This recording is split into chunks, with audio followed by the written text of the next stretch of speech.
ভাইরা আমার, প্রত্যেকটা সন্তান আমাদের কাছে আমানত। প্রত্যেকটা সন্তান, এমনকি যার সন্তান নেই আপনারও দায়িত্ব আছে। যাদের সন্তান নেই তাদের দায়িত্ব আছে না? আপনার সন্তান নাই, আপনি এই সমাজটা নষ্ট হওয়ার কোন চক্রান্ত হলে সে বিষয়ে আপনাকেও সতর্ক হতে হবে, আপনাকেও দায়িত্বশীল আচরণ করতে হবে, ভূমিকা রাখতে হবে।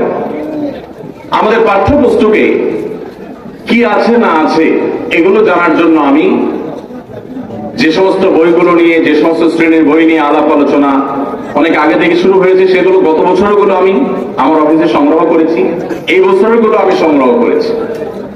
আমি ডিটেইল একটা একটা করে পুঙ্খানুপুঙ্খ করে এখন আলোচনা করব না, কারণ এটা আমার আলোচনা করার সুযোগ সময় এখন আমার হাতে নাই। আমি শুধুমাত্র দু একটা পয়েন্ট শেয়ার করতে চাই। অনেকে মনে করে শুধুমাত্র শরীফার গল্প নিয়েই সব ঝামেলা, আর বোধহয় কোনো সমস্যা নেই। সমস্যা অনেক গভীরে, সমস্যা প্রতি পাতায় পাতায়, সমস্যা প্রতিটা বইয়ের কভারে কভারে। এগুলো এমনিতে হয় নাই, এগুলো অত্যন্ত সুপরিকল্পিত ভাবে প্রবেশ করানো হয়েছে। একটা বইয়ের কভারে দেখলাম মাদ্রাসা শিক্ষার্থীদের বই, মাদ্রাসা শিক্ষার্থীদের বইয়ের কভারে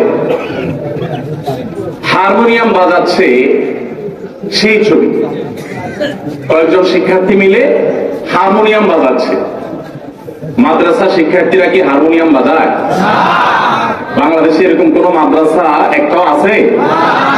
অধপতন এতদূর যায়নি, পচন এতটা ধরে নেই যে মাদ্রাসায় হারমোনিয়াম বাজাবে। কি বলেন, আছে? বাদ্যযন্ত্রের ব্যাপারে বাংলাদেশে সকল মত পথের ওলামা একরাম, সকল মত পথের ওলামা একরাম, ওলামাদের ব্যক্তিগত যত ভিন্ন মত আছে, যত ইখতিলাফ আছে, যত মত পার্থক্য আছে, এই সবগুলোর ঊর্ধ্বে উঠে সকল মতের সকল পথের ওলামা একরাম বাদ্যযন্ত্রের ব্যবহার ইসলামে হারাম হওয়ার ব্যাপারে বিন্দু পরিমাণ কোন দ্বিমত পোষণ করে। কিছুদিন আগে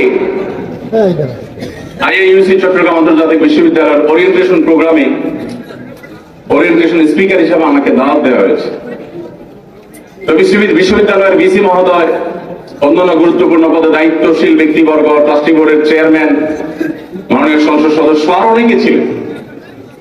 সেখানে আমার উপস্থিতিতে দেখলাম যে একটি দেশাত্মবোধক গান গাওয়া হলো, এবং যে ইয়াং ম্যান গানটা পরিবেশন করলেন তিনি একটা গিটার নিয়ে এসে টিং টিং বাজাতে বাজাতে গানটা গাইলেন।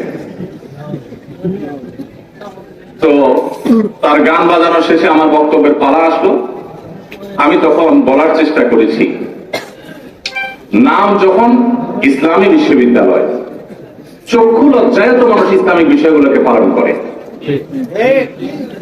আমি বললাম যে ইসলামিক বিশ্ববিদ্যালয়ে যদি ইসলাম পালন করা কঠিন হয়, ইসলামী বিশ্ববিদ্যালয়ের ওরিয়েন্টেশন প্রোগ্রামে আমাকে বসিয়ে রেখে যদি আমার সামনে আমাকে বাদ্যযন্ত্র শুনতে বাধ্য করা হয়, তাহলে এটার নাম ইসলামী বিশ্ববিদ্যালয় পরিবর্তন করে অন্য কিছু দেন।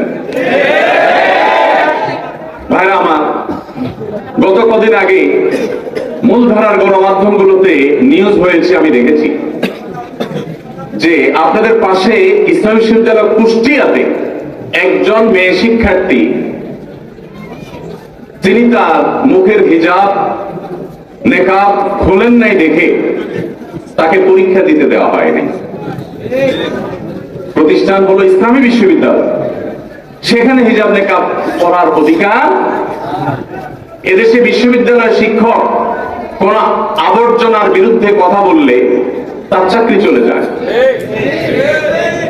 একই দেশে বিশ্ববিদ্যালয়ের শিক্ষক আমার বোনের মুখের নেকাব খোলার অধিকার প্রত্যেকে পায়।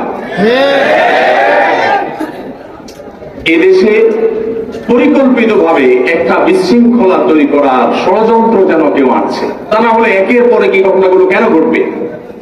ইসলামী বিশ্ববিদ্যালয়ের মতো জায়গায় যদি হিজাব এবং নেকাব পড়ার স্বাধীনতার সুযোগ না পায় শিক্ষার্থীরা, তাহলে এর চেয়ে বড় লজ্জাজনক অধ্যায় আর কি থাকতে পারে? ভাই আমার বিশ্বাস ইনশাআল্লাহ অস্থিরতা কমে যাবে। সংশ্লিষ্ট কর্তৃপক্ষ, সরকার, ঊর্ধ্বতন মহল, তারা বিষয়গুলো খুব সিরিয়াসের সাথে দেখবেন এবং যারা এই সমস্ত শয়তানিগুলো করছে, কলকাঠি নাড়ছে, তাদের ব্যাপারে তারা সতর্ক হবেন এবং বিশৃঙ্খলার সমস্ত দুয়ার তারা বন্ধ করবেন। আমরা দোয়া করি আল্লাহ রাব্বুল আলামিন আমাদের এই প্রিয় মাতৃভূমিতে আমাদের সন্তানদেরকে ঈমান আমল নিয়ে বেঁচে থাকার তৌফিক দান করুন। ভাইরা আমার, পাঠ্যপুস্তকে যত রকমের বিষয় আছে, ভিতরে অনেকগুলো বিষয় নিয়ে আমরা অনেক আগে একটা বক্তব্য বলেছি। তার বেশিরভাগই আলহামদুলিল্লাহ কর্তৃপক্ষ আমলে নিয়েছেন এবং সেগুলো পরিবর্তন করেছেন। শরীফার গল্প নিয়ে যে আলোচনা চলছে, এই গল্পটা আমি পড়েছি, গত বছরেরটাও পড়েছি, এই বছরেরটাও পড়েছি। দায়িত্বশীল ব্যক্তিবর্গের কেউ কেউ বলার চেষ্টা করছেন যে হুজুররা না বুঝেই শুধুমাত্র সমালোচনা করে, বইতে ট্রান্সজেন্ডার শব্দ কোথাও নাই। কথা কিন্তু সত্য যে ট্রান্সজেন্ডার শব্দ বইয়ের কোথাও নাই। কিন্তু আজব কথা কি জানেন, গত বছর শরীফার গল্পে যা ছিল, এই বছরও শরীফার গল্পে একই জিনিস আছে, শুধুমাত্র গত বছর যেখানে ট্রান্সজেন্ডার ছিল, এবছর সেখানে ট্রান্সজেন্ডার পরিবর্তে তৃতীয় লিঙ্গ বা হিজড়া শব্দ ব্যবহার করা হয়েছে। ব্যাস, পার্থক্য এতটুকু। এখন ট্রান্সজেন্ডার আর হিজড়া জিনিসটা কি, এখানে বড় ধরনের একটা ঘাপলা আছে। আমাদের দেশে কত হাজার প্রতিবন্ধী আছে আপনারা জানেন? আমি যদি ভুল না দেখে থাকি, যশোরে প্রতিবন্ধীদের একটা বড় প্রতিষ্ঠান আছে ক্যান্টনমেন্টে, আছে না নাই? বাংলাদেশে হাজার হাজার প্রতিবন্ধী, তারা মানবেতর জীবন যাপন করছে।